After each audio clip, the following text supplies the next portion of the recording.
Allah bagi dalam keadaan cikgu sihat. Maknanya sihat tu artinya kita tak ada letih, tak ada pening, tak ada batuk, tak ada demam, tak ada apa. Jadi masuk hospital tu macam dalam keadaan sihat.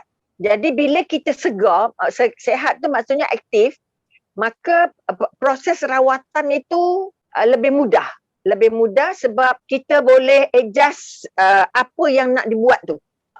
Umi tak ada simptom tapi terus dapat dikatakan positif, dan kalau positif peringkat awal merupakan positif yang sangat aktif. Masuk Hospital Salam, tak balik terus je daripada Hospital Salam terus saja ke Hospital Sungai Buloh. Kalau kena pertama terima 100%. Jangan tanya kenapa, macam mana, pasal apa aku yang kena. Tak payah tanya-tanya dah. Jadi kekuatan yang nak dibangun pertama terima. Ini yang Mi nak pesan sangat. Terima dengan lapang dada supaya kita mudah dirawat. Memang sampai ke sana kita hilang selera sikit. Kalau kita sihat tapi seleranya mengagam, jangan ikutkan.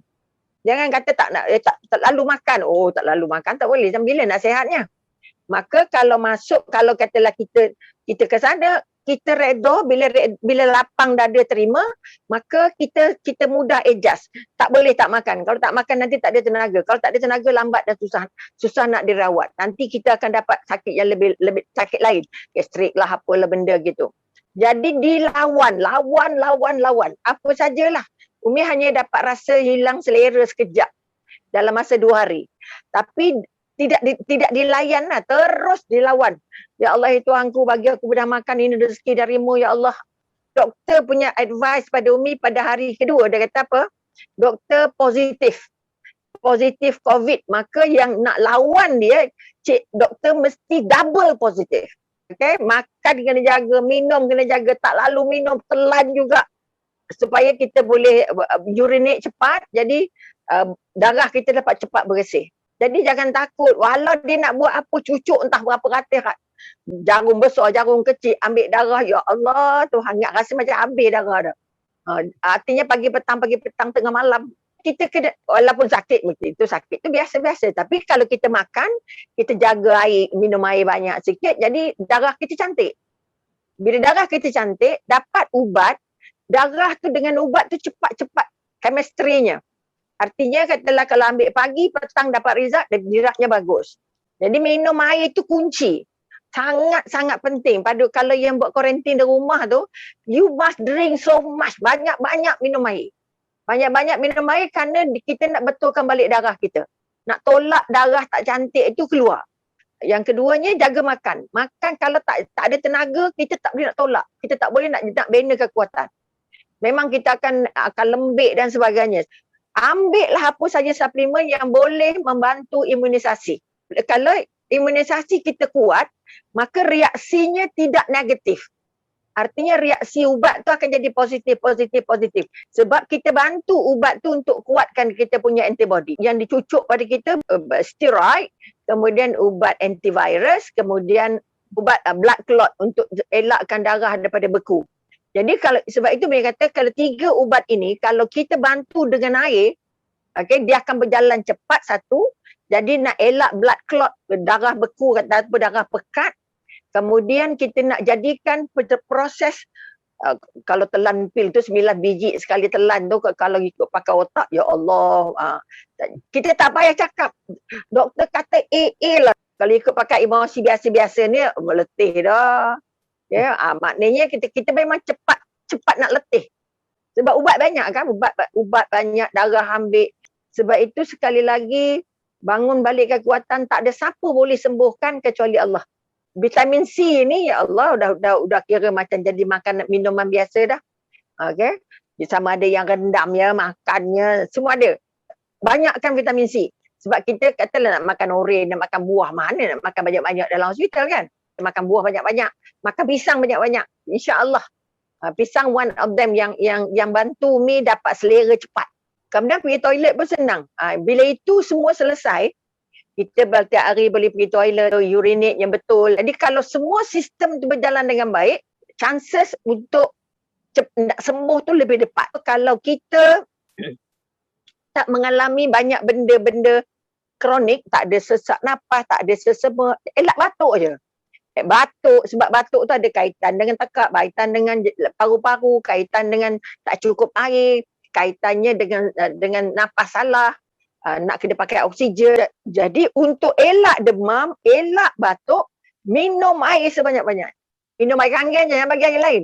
Umi minta anak hantar dari rumah air kangen. Air yang beralkali tu sangat-sangat cepat react. Sebab air itu di antara air beralkali yang pada Umi dah pakai dalam 7-8 tahun juga kot. Minuman kita tu, Mi punya minuman ni semua air ranggit. Jadi bila kita kata air beralkali tu, Mi tak pening kepala lah. Dalam badan kita dah memang dah ada air yang sihat. Bila ada air yang sihat, makanya kita tak ada cepat lembik. Tak ada cepat sensitif. Sensitif tu maknanya kita cepat terjangkit orang ke, maknanya kita tidak, kalau orang batuk kita dah dapat batuk, orang sesama kita dapat semua, ada. Itu sebahagian daripada kekuatan dengan minum air alkali tadi. Umi nasihatkan, minum air alkali kalau boleh sihat ke, demam ke apa ke. Kerana dia akan membantu kita nak buat daya tahan badan tu cepat. Artinya dia tak ada menurun ke demam macam tu. Dia kalaupun menurun sikit-sikit, tapi kalau terus balik cover balik. Sebab itu kalau dalam bilik Umi ni semuanya ada airnya, tak ada air lain. Kalau air sejuknya ataupun air kosongnya memang air kangen lah.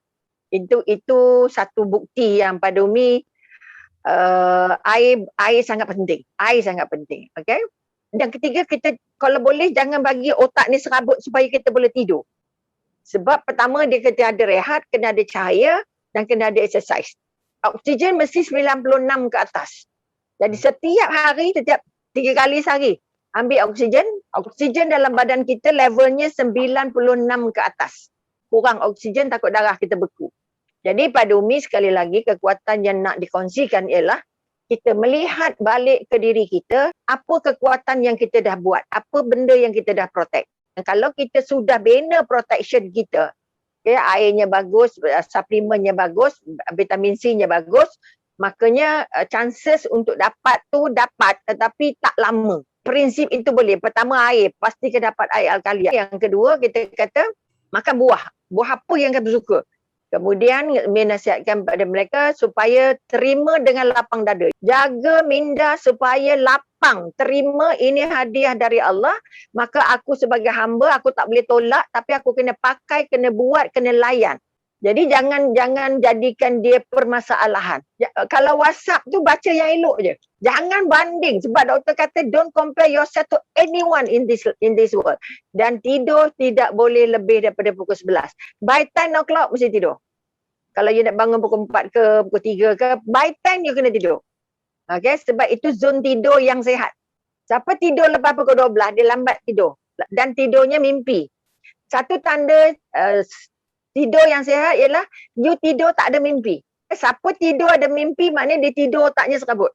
Jadi kita nak pastikan kalau kita betul dapat deep sleep, kita kata, ataupun silent sleep ni, kita tak ada mimpi-mimpi. Make sure you dapat good diet. Ada sarapan pagi yang seimbang, ada makan tengah hari. Ramai orang tak nak beritahu orang dia kena COVID. Jangan, rugi. Sebab kita nak doa mereka. Sebab kita tak tahu doa siapa yang Allah angkat. Masa ni lah kita nak grup tu WhatsApp, kita WhatsApp pada semua grup yang kita ada untuk doa kita. Ini di antara yang Umi alami lah, insyaAllah.